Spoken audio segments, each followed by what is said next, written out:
भोपाल जिले के कांग्रेस महामंत्री आशीष श्रीवास्तव ने भोपाल लोकसभा के समस्त मतदाताओं से अपील की है कि आने वाली 7 तारीख को कांग्रेस के लोकसभा प्रत्याशी एडवोकेट अरुण श्रीवास्तव को भारी बहुमत देकर विजय बनाएं। महामंत्री आशीष श्रीवास्तव जी ने कहा है कि कांग्रेस एक ऐसी पार्टी है जो सबका साथ और सबका विकास चाहती है। भोपाल लोकसभा के समस्त मतदाता भाई बहन मित्र बंधु सभी से आग्रह है कि संविधान की रक्षा और माता बहनों की रक्षा के लिए एडवोकेट अरुण श्रीवास्तव जी को भारी बहुमत देकर विजय बनाएं।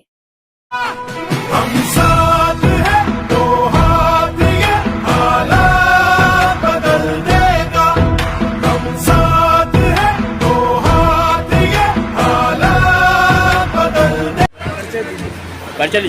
मैं आशीष श्रीवास्तव, भोपाल कांग्रेस कमेटी शहर का जिला महामंत्री हूँ और हमारे कांग्रेस के प्रत्याशी अरुण श्रीवास्तव जी भोपाल की जनता के कुछ अहम मुद्दों को लेके चुनाव में उतरे हैं। एक भोपाल का स्थापित राजनीतिक परिवार है। उनकी माताजी श्रीमती विमला श्रीवास्तव जी 10 साल लगातार जिला पंचायत और जनपद पंचायत अध्यक्ष रहीं। उनके पिताजी एक भोपाल के जाने माने शिक्षक थे। उन्होंने एक बहुत ही अच्छा परिवार स्थापित किया है जिससे अरुण भैया है। अरुण भैया पिछले कई वर्षों से अरुण श्रीवास्तव जी हमारे भोपाल ग्रामीण के जिला अध्यक्ष रहे, इसीलिए क्योंकि उनकी माताजी का काफ़ी लोगों से जुड़ाव था और उनके पद से हटने के बाद अरुण भैया ने उस राजनीतिक विरासत को संभाला है। भोपाल में अभी जो हमारे फिलहाल सबसे ज्वलंत मुद्दे हैं उनमें है बेरोजगारी। केंद्र सरकार हो चाहे राज्य सरकार हो, उन्होंने कई बार ये कहा कि हम 30 लाख 3 लाख 25 लाख नौकरियां देंगे जो नहीं दे पाई। उसके बदले में हमें एक व्यापक सा भुगतारा दिया जिसमें हमारे जो पढ़े लिखे जो आज योग्य बच्चे थे उनकी 10-15 साल में ओवर एज हो गए हैं, अब वो सरकारी नौकरी के लिए नहीं बचे। ये हमारा एक सबसे बड़ा मुद्दा है। दूसरा मुद्दा है स्मार्ट सिटी। हमारा भाजपा का प्रत्याशी है वो पूर्व में महापौर रहा। महापौर रहते उसने यहाँ की शासकीय कर्मचारियों के साथ जो छल किया, उनको उनके मकानों से निकाल दिया। स्मार्ट सिटी के नाम पे जिन सरकारी कर्मचारियों की यहाँ उस मकानों में 2-2 पीढ़ियाँ गुजर गई, जिनके बच्चे हो गए, उनके बच्चे बड़े हो गए, उनकी शादियाँ हो गई।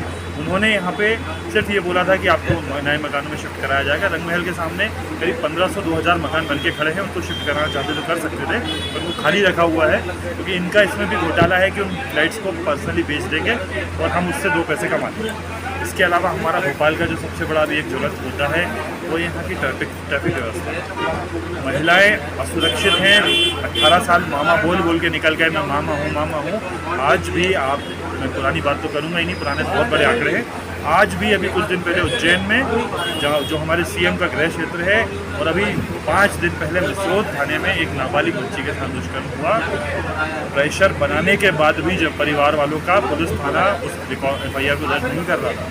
ये भाई आने वाली 7 तारीख को मतदाताओं से क्या अपील करना चाहते हैं? हम मतदाताओं से ये अपील करेंगे कि यदि आपको स्मार्ट सिटी के नाम पे उजड़ा हुआ भोपाल देखना है, BRTS कॉरिडोर के नाम पे उजड़ा हुआ भोपाल देखना है, तो आप किसी दूसरे प्रत्याशी को वोट दें। और यदि आपको एक सफल भोपाल देखना है जिसमें एक एजुकेशन हब हो बड़ा, एक जॉब के लिए जॉब का एक बिजनेस हब हो, एक सफल स्मार्ट सिटी हो, स्मार्ट सिटी ना हो बस शहर स्मार्ट हो जाए जिसमें पेड़ पौधे लगे हों और एक अच्छा माहौल हो कि जहां बच्चियां महिलाएं हमारी सुरक्षित रह सकें, तो हमारे कांग्रेस के प्रत्याशी अरुण श्रीवास्तव जी को 7 मई को सुबह आप EVM मशीन में पहले नंबर पे उनका चुनाव चिन्ह हाथ का पंजा उसको दबा के उन्हें सांसद बनाएं और संसद में भेजें, जिससे हम भोपाल की बहुत सारी जो भी समस्याएं हैं, राजधानी होने के बाद भी भोपाल जो आगे नहीं बढ़ पाया है उसको आगे बढ़ाने के लिए अरुण श्रीवास्तव जी को